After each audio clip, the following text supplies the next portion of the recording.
our previous video, we will discuss Roche flotation method, magnetic separation method, and gravity separation method. Now, in this video, for class 12th, the chapter extraction of metals, we will discuss another method of concentration of ore, which is leaching. आज हम लोग बात करेंगे leaching. तो leaching एक chemical method है. सबसे important, leaching is a chemical method. Leaching एक केमिकल मेथड है. और gravity separation method, magnetic separation method and रोच flotation method is a physical method. ये केमिकल मेथड है. तो इससे हमको पता चलता है कि इसमें केमिकल की जरूरत पड़ेगी. तो यहाँ पर और होगा हमारे पास और इम्प्योरिटीज होंगी. Impurities, okay. और में इम्प्योरिटीज होती है, हमको पता है. और होना चाहिए सॉल्यूबल एंड इम्प्योरिटीज होनी चाहिए इनसॉल्यूबल. ठीक है. यहाँ पे ये भी कंडीशन, और सॉल्यूबल होना चाहिए, इम्प्योरिटीज इनसॉल्यूबल होनी चाहिए. तो इसमें ऐसा क्या किया जाता है कि इसमें कोई भी हम लोग केमिकल सब्सटेंस मिला देते हैं, केमिकल एजेंट मिला देंगे. सबसे इंपॉर्टेंट, कोई भी केमिकल एजेंट मिला देंगे तो और से रिएक्शन करके, केमिकल एजेंट जो होता है केवल और से रिएक्शन करेगा, इम्प्योरिटी से नहीं करेगा. ठीक है. तो केमिकल एजेंट और से रिएक्शन कर लेगा, और प्लस केमिकल एजेंट मतलब एक कंपाउंड बना लेगा, और केमिकल एजेंट की रिएक्शन होगी. ये पूरा सब्सटेंस होगा हमारा सॉल्यूबल, और इम्प्योरिटीज हमारे पास क्या चली जाएंगी, इम्प्योरिटीज को हम लोग फिल्टर करके अलग कर लेते हैं. ठीक है. तो इम्प्योरिटीज पहले इसमें मिक्स है. ठीक है. कि जब केमिकल सब्सटेंस को ऐसा मिलाते हैं, वो केवल और से रिएक्शन करके उसको सॉल्युबल सब्सटेंस में बदल देता है. ठीक है. और इम्प्योरिटीज हमारी क्या होती है, इनसॉल्युबल. ठीक है. फॉर एग्जांपल हम लोग ने ले लिया एल्युमिनियम का, और इसमें जरूरत पड़ेगी बॉक्साइट Al2O3 डॉट 2H2. ये एल्युमिनियम का और है बॉक्साइट. इसकी रिएक्शन हमने कोई केमिकल एजेंट मिला दिया, बेस मिला दिया, NaOH से करा दिया. ठीक है. ये केवल और से रिएक्ट करता है. ओके. और से रिएक्ट करके बनाएगा NaAlO2, सोडियम मेटा एल्यूमिनेट. ये होता है सॉल्यूबल. बाकी क्या निकलेगा हमारा, H2 वाटर. कितने H2 निकलेंगे, इसको बैलेंस करेंगे हम लोग. पहले एल्यूमिनियम 2 है तो यहाँ पे 2 कर लेंगे, इसको भी 2 करना पड़ेगा. ओके. वाटर यहाँ पे वाटर कितने हैं, वाटर मान लो 2 निकले हमारे. ठीक है. 2 वाटर मॉलिक्यूल निकल गए.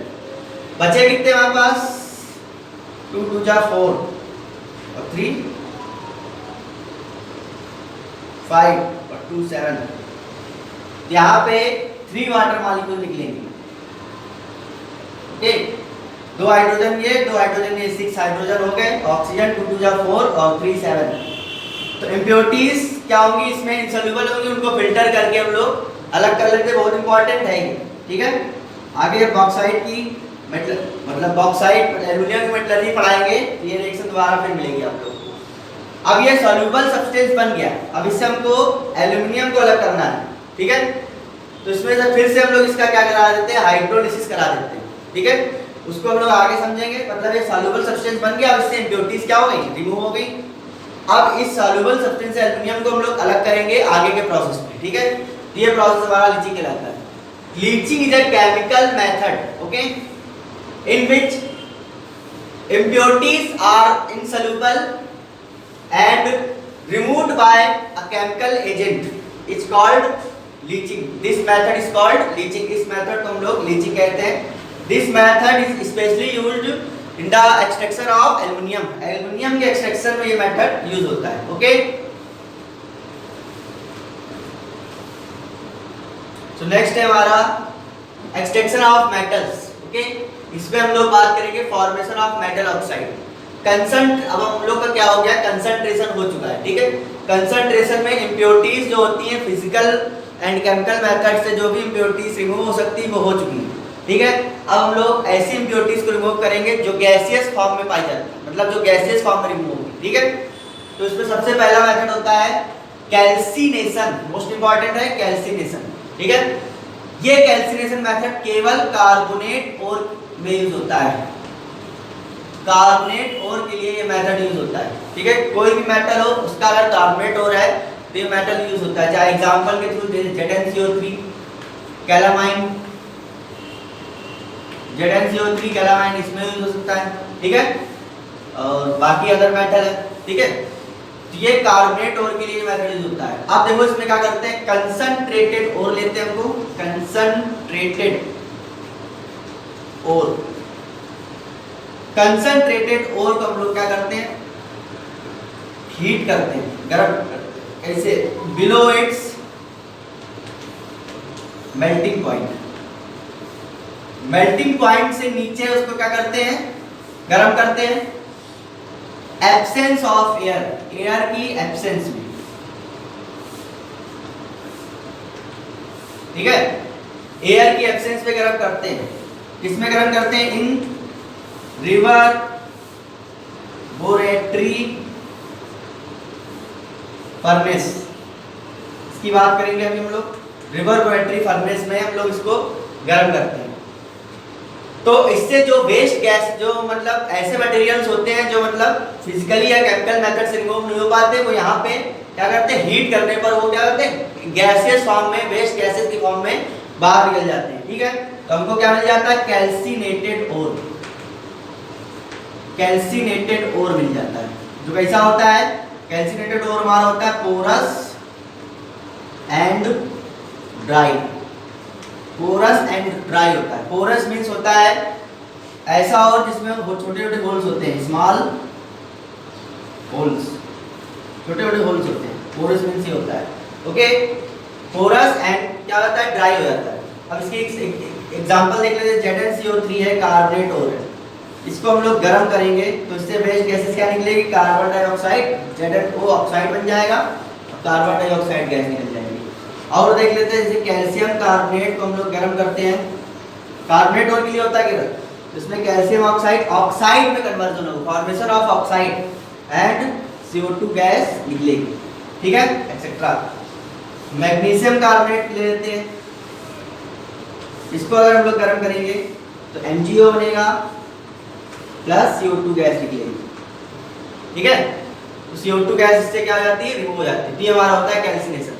When concentrated ore is heated in reverberatory furnace at below its melting point and in absence of air, so we have obtained calcinated ore which is porous and dry. Okay, which is porous and dry. और ये आपके क्या हो गए, reactions example। So next हम लोग discuss करेंगे roasting. Okay, roasting आप लोग जान लीजिए केवल और केवल सल्फाइड ओर में ही होता है, सल्फाइड ओर के लिए यूज होता है। जैसे कैल्सिनेशन कार्बोनेट ओर के लिए यूज होता था, वैसे रोस्टिंग सल्फाइड ओर के लिए यूज होता है। इसमें क्या करते हैं, कंसंट्रेटेड ओर जो भी यूज होता है, कंसंट्रेटेड ओर तो हम लोग गर्म करते हैं below it's melting point, melting point से नीचे, ताकि ओर क्या होना चाहिए, मेल्ट नहीं होना चाहिए। Below it's melting point, presence of air, यहाँ पे सबसे बड़ी इसमें क्या होता है, प्रेजेंस ऑफ एयर। और दोनों प्रोसेस रिवर्बरेटरी फर्नेस में ही होते हैं। ठीक है, दोनों प्रोसेस जो होते हैं रिवर्बरेटरी फर्नेस में ही किए जाते हैं। तो हम लोग को रोस्टेड और मिल जाता है, वो भी कैसा होता है, पोरस एंड ड्राई। आइए एग्जांपल देखते हैं। हमारे पास कॉपर पायराइट है, CuFeS2। ठीक है, अब ऑक्सीजन की प्रेजेंस में हो रहा है।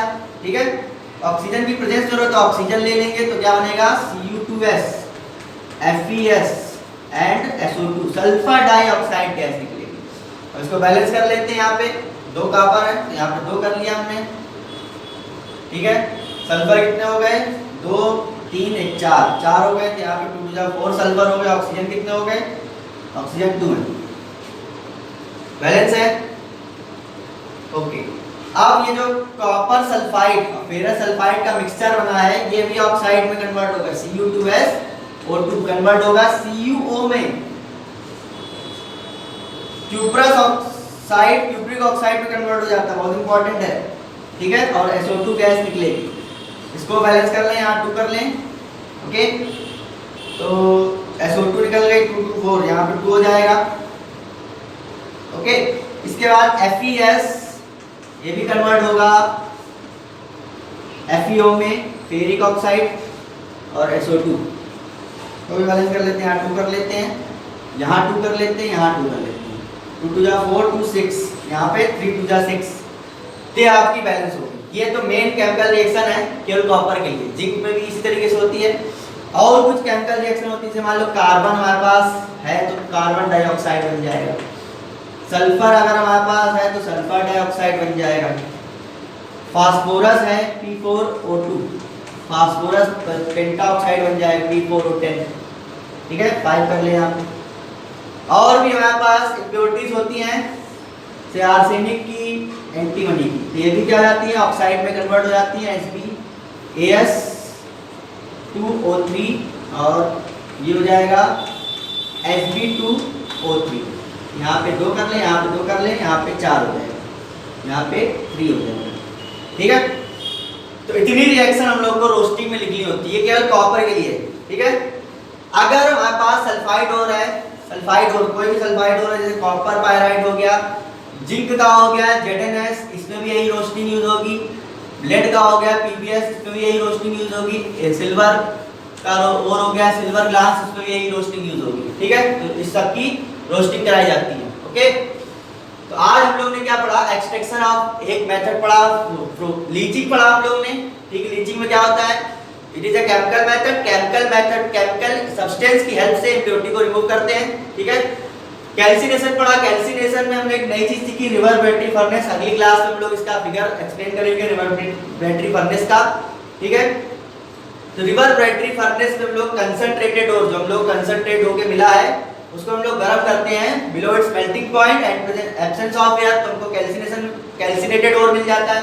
अगर रोस्टिंग में गर्म करते हैं इन प्रेजेंस ऑफ एयर, केवल इतना डिफरेंस होता है, प्रेजेंस ऑफ एयर में गर्म करेंगे तो हम लोग को रोस्टेड और मिलेगा, वो कैसा ही होगा, पोरस एंड ड्राई। रोस्टिंग में क्या होता है, सल्फाइड और के लिए यूज किया जाता है, सल्फाइड और में ये रिएक्शंस होती हैं, ओके। ये सारी रिएक्शंस आपको लिखनी पड़ेगी, 3 4 3 7 रिएक्शंस हैं, सारी आपको लिखनी पड़ेगी, okay. So thank you, okay.